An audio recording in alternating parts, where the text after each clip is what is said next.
I've talked a lot about lottery winners on stream before. I pulled up quite a few of them. I'm going to imagine a couple of the ones that I've talked about he also brings up because some of the stories go so hard. From accidentally throwing a £3 million lottery ticket in the bin to spending an entire $16 million prize in under 90 days. These are the absolute dumbest lottery winners of all time, beginning with Jose Antonio Quartok, who... Thanks, Resub, Shard, and Adam. Another thing is, a lot of lottery winners end up dead.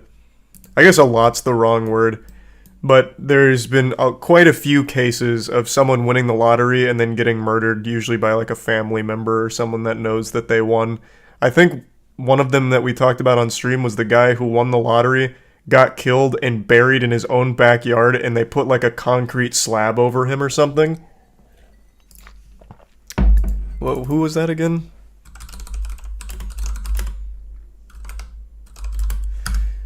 Lottery winner buried in concrete. His name was Abraham Lee Shakespeare. And this was in 2009. He won $17 million in 2006. Prosecutors said Moore withdrew $1 million from Shakespeare's bank account. They caught the woman who did it. This woman shot and killed him, and then this is that. Going from there, prosecutors said Moore withdrew $1 million from Shakespeare's bank account, spending the money on a Hummer, Corvette, a truck, and a vacation. Shakespeare was shot twice in the chest and was found buried under a concrete slab in the backyard of a home Moore had purchased. And by the time of his death, the sheriff said all $30 million had been spent. Yeah. Winning the lottery brings out the fucking devil in your family. He is far from an isolated case of that happening. That's just one that I remember because it was brutal. And it also happened in Tampa. Well, around Tampa. I actually don't think it was Tampa. Where was it in Florida again? It was somewhere close to Tampa. It might have been Lakeland. It was Lakeland. Always go off grid if you win. Yep, you have to. You cannot let anyone know when you win the lottery, or else you put your entire life in jeopardy. You cannot trust people once you come into that kind of wealth suddenly. People lose their fucking minds over it.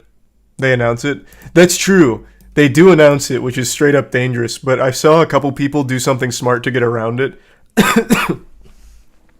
One person claimed it in like a full disguise, and then another person completely changed their name. So there are ways around it, but you have to get kind of creative. I think it's super stupid that they announced the winner. Like, it should be an option to elect into it. And maybe it is some places.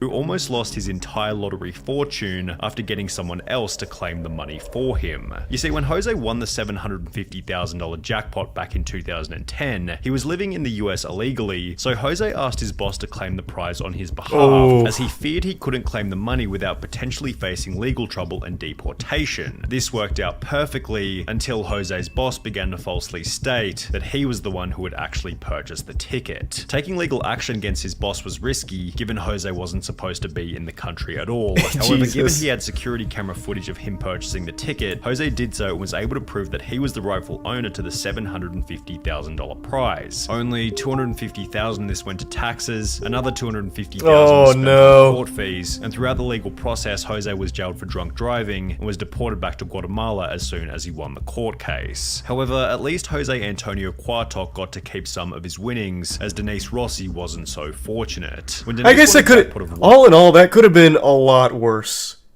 Still walking away $250K? I thought he was going to be like almost in the negative after all of that. Legal cases? That shit is expensive. All that hoopla. And then going to prison? Like, at the end of the day, still somehow pocketing $250K of that is really not bad. $1.3 million back in 1996. She'd been married to Thomas Rossi for over 25 years, yet their relationship was apparently lacking in transparency, as Denise didn't tell her husband about the win, and instead filed for divorce only 11 days after buying the lucky ticket. That's huge. I tell Thomas because what I a knew power he would try move. to take the money away from me. I went to the Lottery Commission office and told them I was married but contemplating divorce. They told me to file before I got my first check, which I did. Denise was initially successful in hiding the money from her now ex-husband, as as for a whole 2 years after their divorce, Thomas had no idea that Denise had ever won the lottery. However, in May 1999, a letter was sent to Thomas's home address asking if Denise was interested in a lump sum buyout of her lottery winnings. This was the first Thomas knew about the lottery prize. He confirmed that Denise was a winner with the California lottery, and given they were still married at the time of the win, Thomas launched a lawsuit stating that he was entitled to half of the prize money. The judge specifically found that Denise's failure to disclose the lottery winnings constituted fraud, oppression, and malice, and as a result, the trial court awarded Thomas 100% of the lottery winnings, which left Denise with less than nothing, considering she also had to pay for her own legal fees. Damn, what a fat L for Denise. It honestly sounded like a pretty galaxy brain scheme. I won the lottery, but I know my husband's gonna spend it all, so I'm getting the fuck out of here. And then it all blows up in her face and she ends up losing all of it. That is an odd ruling, though. I'm kind of surprised about that. They ruled it as fraud, oppression, and malice by not disclosing the lottery winning before divorcing. Interesting.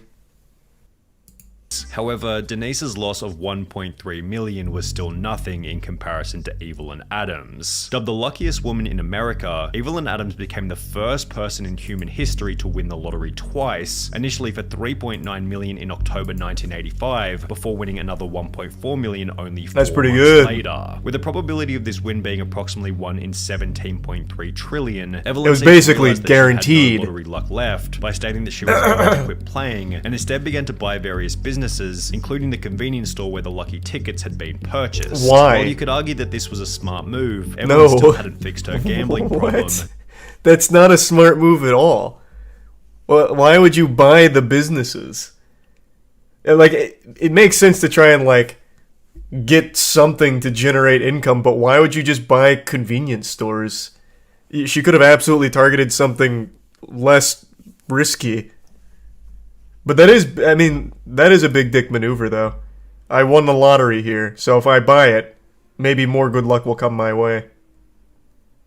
And instead of buying more lottery tickets, she instead took the rest of her winnings to the Atlantic City casinos, where she lost her entire remaining fortune to the slot machines. Without any money left, her businesses failed one after the other. She quit before she won. By 2012, Evelyn was living in a trailer park, while stating to the media, winning the lottery isn't always what it's cracked up to be. Kelly Rogers likely had a similar outlook, as after winning over £1.8 million at the age of only 16, her life was also ruined. Initially, Kelly stated, "I will not go wild and spend loads. I'm gonna take some advice and see an accountant. Age well, I'm sure. Hopefully I will make us all comfortable. I want to help my family, but I won't change. I just want a normal home, nothing posh. I just want a normal car as well." However, as soon as she received the money, Kelly instead spent £11,500 on 2 boob jobs, £300,000 on clothes, makeup, and tattoos, as well as £85,000 on top of the range sports cars. Still plenty of money left over. £250,000 on holidays to locations including Mexico and Euro Disney, £118,000 on gifts to former boyfriends,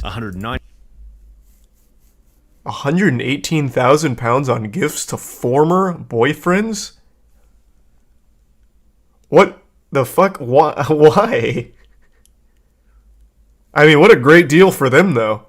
Yeah, I broke up with her. She was weird. But she did just send me, like, a Tesla Model S, which I guess is cool. I don't know why she did that, but yeah, thanks for that. £90,000 in unreturned loans to friends and family members, and £50,500 on solicitors' fees, all of which being purchased while she was still in high school. Kelly did make a few smart purchases, such as an £180,000 bungalow and a £96,000 home for her mum. However, by the end of the year, Kelly was back to square one, being on welfare. Damn, less than a year. £2,000 left in her account. She since stated, "It was too much money for someone so young. Even if you say your life won't change, it does, and often not for the better." Yeah, I just wish I was a bit older at the time of winning it, because I think at 16 you're still just a child, and overnight you've just got to grow up and become an adult. Which is probably why she's now an advocate for raising the UK's legal gambling age from 16 to 18. Kelly Rogers certainly spent her money poorly. However, at least she had the chance to spend it, as 25-year-old Amanda Clayton from Detroit was no longer alive by the end of her spending spree. Yeah, it sounds about right. That happens quite a bit. In 2011, it seemed as though her life had been changed overnight. However, her win quickly became controversial after the media learned that she was still collecting food stamps and benefit payments despite having won the lottery. Detroit woman is now the second lotto winner in the state to keep taking food stamps after hitting it big. And Amanda Clayton, who won $1 million and took home a $700,000 lump sum. The 24-year-old says even though she now owns 2 homes, she figured she was still allowed to use a bridge card. After being confronted about the behavior, Amanda had the following to say. I thought that they would cut me off, but since they didn't, I thought maybe it was okay because I'm not working. And shortly thereafter, she was charged with 2 felony counts of welfare fraud and was ordered to pay back the $5,500 worth of food stamps she'd received. While Amanda quickly paid the $5,500 back, she never got the chance to spend the rest of the money, as only 6 months later she would unfortunately overdose in one of her 2 homes. He says she was tormented by the fame and the problems that came with winning Jesus the lottery. Christ. What's the point of having money if you're not going to have happiness? He says she didn't want the money anymore and bought things for her family and set up college funds for her children. He says she only had $67,000 of her winnings left. The end to Amanda Clayton's story was somewhat Christ. unexpected. However, a 2-second glance at Ryan McGee is more than enough to predict that this lottery win would eventually end in disaster. Why? He looks like he's gonna spend it responsibly. He looks like he's gonna have fun with the money and make big returns on it too. Winning £6.4 million back in 2008 at the age of 27, Ryan was placed on the Sunday Times Top 100 Rich list for young people. He purchased a luxury mansion in his home country of Ireland, which featured 5 bedrooms, an indoor swimming pool, a full champagne bar, and a 2-car garage where he kept his brand new Ferrari 458 Italia. However, as you might expect, this is where things began to go terribly. Only 3 years after buying the Ferrari, Ryan slipped off the road, crashing the car into a field, mainly because They'll get he was another driving one in the snow. Locals were amazed Ryan was driving the Ferrari in that weather, especially when he had a more suitable Range Rover he could use. The Ferrari was not understood to be running on winter tyres, which, while costing around £4,400, hugely boost grip and handling in icy conditions. The prime Ryan's baguette. property development business then dissolved, which was accompanied by a divorce from his wife and the sale of his luxury home. Then, 2 years later, Ryan McGee was pulled over driving an uninsured Ford Focus without a license. However, the most interesting part is that he had to claim legal aid, which is a service for those who are unable to afford a lawyer. Now, Ryan McGee was a complete idiot with his money. However, he still looks like Albert Einstein when compared to... Wait, what? So what did he do with the rest of the money? Buying that luxury home, buying that luxury car and all that shit, that's not $6.4 million. What the fuck happened to the rest? Did he lose it? Misplace it? Divorce. I mean, I guess he could have lost it all in the divorce. that would be tragic. A complete idiot with his money. However, he still looks like Albert Einstein when compared to Martin Tott. When Martin and his wife Kay won £3 million back in 2001, they didn't go in to claim the prize because, well, they had no idea that they were winners. They purchased a ticket in passing, completely forgotten about she it. looks so mad. Holy. Good God. That is like the hardest frown I've seen in a minute. That's like a Pixar animation mad face. Wow. Would only come to realize that they were the winners after hearing about the unclaimed prize over 6 months later. The main problem was that at some point, the ticket had been misplaced or thrown out completely. Despite frantically searching, the pair couldn't find their ticket, but were sure they had won because the jackpot numbers matched the ones they used every week. Computer records in their local Londis proved Kay really had purchased the ticket, and the thrilled pair rushed to tell lottery organizer Camelot to claim their prize. But they fell victim to a little-known rule, stating lost tickets must be reported within 30 days. After 45 days of deliberation, Camelot told the devastated couple that they would not be collecting the jackpot, and as a result, the couple's marriage eventually came to an end. We'd only known each other for 2 years, and the lottery ordeal quickly highlighted our differences. All we did was bicker. Sadly, both of us agreed we should split, and Kay moved out. Martin seems to have convinced himself that losing the ticket ended up being a good thing, having stated, "For a long time I lost sight of who I was and what I believed in, but I can honestly say I'm glad I didn't get the $3 million I don't think you mean There is that. no guarantee it would have brought me happiness, and if there's anyone else who would have agreed with this statement, it definitely would have been the most miserable lottery winner of all time, William Post. When William won a $16.2 million jackpot back in 1988, he had just $2.46 in his bank account and was able to purchase the lucky ticket by selling a ring for $40 to a local pawn shop. This, in conjunction with the time he'd spent in jail for cashing invalid checks, highlighted William Post's awful money management skills and acted as foreshadowing for how poorly his lottery win was eventually going to be spent. Only 84 days after receiving the $16.2 million, William Post had spent the entire fortune on a boat, a lease for a restaurant in Florida, a used car lot, as well as a private jet. However, even after all of the money had been spent, In 1988, he was able to spend $16 million in 84 days? That's actually craziness. Like, that is an absurd amount. 16 million in 88 is quite a lot more than it is today. And he was able to bust through that. Holy fuck. Yeah, that jet must have went insano style. Thanks to the resub trumpet and Saru. took on a further $500,000 loan to purchase a mansion in Oil City, Pennsylvania. The problem was that William hadn't actually purchased the original ticket himself and had rather given the money to his girlfriend who had bought the winning ticket for him. Because of this, she was able to successfully sue him for 1/3 of the winnings, meaning that Post now owed $5.4 million to his ex-girlfriend from the $16.2 million that he no longer had. Since Post was unable to make this payment, the judge ordered that his bank account be frozen until he was able to come up with the money. However, before he was able to sell enough stuff to pay the $5.4 million, William was arrested and ordered to serve a 6 to 24 month prison term for an assault charge from 6 years prior. Toward the end of his life, Post was on his seventh marriage with over $1 million in debt and was getting by on food stamps at a job paying $450 per month. However, William Post still doesn't have the craziest lottery win story of all time. That title goes to Andrew Jackson Whitaker, whose life would change forever after winning $315 million back in 2002. Unlike almost finally a Wumbo Jumbo winner.